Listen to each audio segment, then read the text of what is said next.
ঢাকা ১৪ থেকে বিএনপির প্রাথমিক মনোনয়ন পাওয়া সানজিদা ইসলাম তুলির সম্প্রতি ৪ বিয়ে নিয়ে করা একটি মন্তব্য ঘিরে বিতর্কের তৈরি হয়েছে। বিতর্কের পর বিষয়টি নিয়ে কথা বলেন তুলি। তিনি বলেন, আমি সম্ভ্রান্ত মুসলিম পরিবারের সন্তান এবং ইসলামী মূল্যবোধে বিশ্বাসী।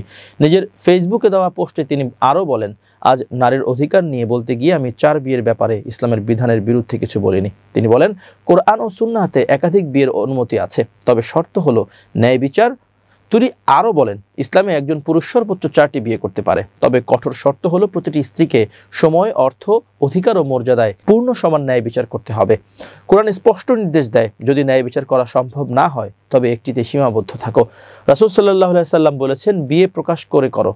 তিনি বলেন, আমাদের বুঝতে হবে ইসলাম নারীর সম্মান, অধিকার ও নিরাপত্তাকে সর্বোচ্চ গুরুত্ব দিয়েছে।